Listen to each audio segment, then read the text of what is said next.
Hey, this is our reflection conversation for the Mount Everest simulation.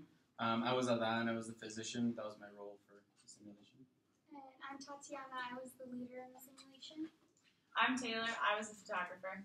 I'm Josh, I was the environmentalist. I'm Lauren, I was the marathon runner. What we started off with when we all got together to do the simulation was we all looked at our profiles, read through our stories, and we decided to write all of our goals on the whiteboard.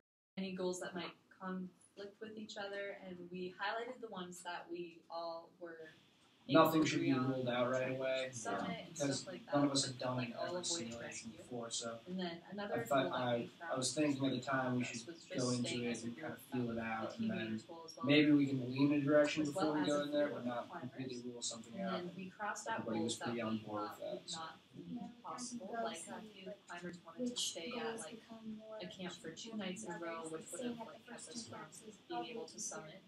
Then staying at the last, those camp 4, because it's farther. And We it didn't was know colder. if we were going to make it or if anybody was going to get really Then when sick. we got together and met as a group, Lauren, So used the whiteboard to institution figure out when we is could the meet University of next Colorado day. Boulder, and the system is our class in this group as well as the simulation. And then within Mount Everest, there was just like the system of Mount Everest that had the agents and the inputs and the outputs and the processes and boundaries. And like the agents would have been us as climbers, as well as the rescue team that me and Josh got to utilize. And then the Sherpas who brought the canisters for us for at Camp 4. And then for the like boundaries and processes and stuff, like we had to decide how far we'd climb every day and like if we'd be able to handle that, as well as the weather conditions and like whether Adan needed to give out any medical supplies or not. Another thing that we see within the systems are how we respect the boundaries of the system regarding both the mountain as well as this group. And it's like none of us like screamed at each other or cussed each other out when we were making decisions or anything. None of us quit the simulation altogether. Everybody cooperated when we were on Mount Everest and respected the rules up there. Like you can only go up the camps and you can't skip camps and stuff like that. And it's like none of us showed up here naked or did anything horrible like that. Yeah. We expected all the social norms of us as students. So we utilized communication as constructive because we were all in different social worlds, both in the simulation and then a step back in the group and then a step back in the institution that is the university.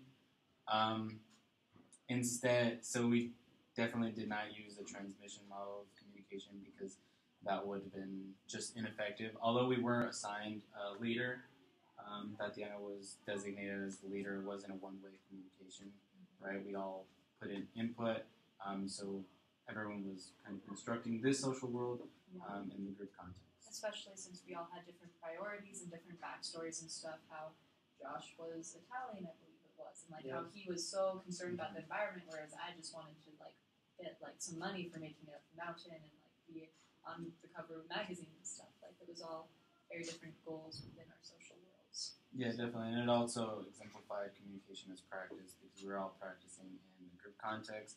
We were texting, we were emailing, we were on the doodle thing, and then we were in person during the actual simulation. So that became the normative mode of communication, and I think that that sort of laid back, but still with a sense of professionalism, allowed us to complete the task. And as a practice, it also improved greatly as we got to know each other better, because at first we didn't talk at all until the first meeting, and after that first meeting we started communicating more often.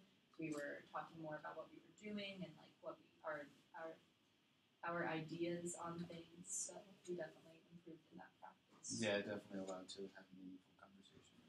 Yeah, and that definitely leads into our interaction design. Like the simulation is designed to kind of have problems because when we wrote down all of our goals, you know, like everybody had different individual goals that conflicted with other people's, but we tried to compromise and get our common goals that we needed to do for the simulation, as well as like as a group in the class. You know, we all had our group goal is to finish this project, to do well in this project, and I guess individually we all wanted to well in class too. Exactly. We all have other classes too that like those are goals that kind of conflict with you have. Yeah, so we Still clearly a lot had going to on. collaborate and manage all the conflicts and see who was deciding what decisions were going to be made. And then like I feel like the biggest was probably like day 4 and 5, where we were in Camp 3 and Camp 4. Because Camp 3 we were all in critical condition, and it was like if we had already stayed an extra day at Camp 2, so if we decided to stay at Camp 3 so we could all get healthier, then we wouldn't be able to summit. And then we had that same issue with Camp 4. Like it was the decision, like should we summit or should we try to continue avoiding rescue? Should we try to use medical supplies? Like, just a lot of different goals and Or like with the oxygen. yeah, and with the design, oxygen. Like, they give you 20 canisters and there's 4 people, but then, I don't, 3 out of 5 of us made it. Yeah, Even though we tried to do some math and try and figure out how much everybody needed. Like, So it I'm- didn't seem like enough. I had like more It was than like- double than everyone. Yeah. Huge constraint. Still didn't help. Exactly. But I got like almost the most. Yeah. To make it. It was us two who had the most. Like we didn't make it at all. Even with the map and stuff, it's like we knew that it wasn't going to come out to be enough. So it was who has the best chance of making it up there, and it turned out that me and Josh did not. So that's always fun. Yeah, so we all had to make sacrifices.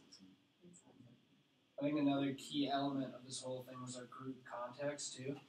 Like we all had the same common goal of achieving a good grade on the project and of completing as many goals within the simulation as possible. I mean, we all showed up on time, relatively enough. We all emailed back and forth. We did what was put in for us, but I think one problem where we strayed away was even though we had the common goal of all reaching the top, whenever an individual had the chance to just go and complete a goal for themselves, I believe it was just. It was me. Taylor I had the and option to go take pictures, and then right after that, I got very, very sick with altitude sickness and And severe frostbite, frostbite. severe frostbite, Yeah. and my mental acuity is very low. You did research too, right? That was Yeah, I your did research goal? too, and the same effects happened to me.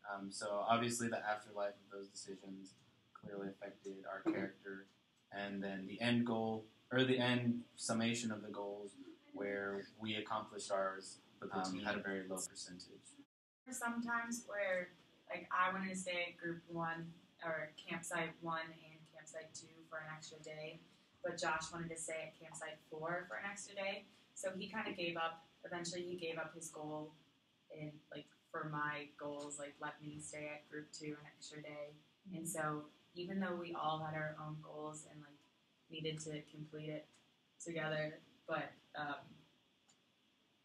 he kind of Yeah. like took one for the team for me. Yeah, so in terms of the 5 dysfunctions, right, we all trusted each other that we were kind of going to make somewhat of good decisions, and then we all We were had some fine with productive conflict. We also showed a great commitment to this project and our teammates. The original day that we were supposed to be meeting was a Sunday, and I told the team that I would be back here by 4 o'clock. I'd be able to make it on time despite working in the morning, and that almost didn't happen. I was running very late from work, but I made it very clear to my coworkers, I really need to go. I have a commitment that I need to be back on campus for in time. So I made sure that I got back here on time, and that this was one of my main priorities.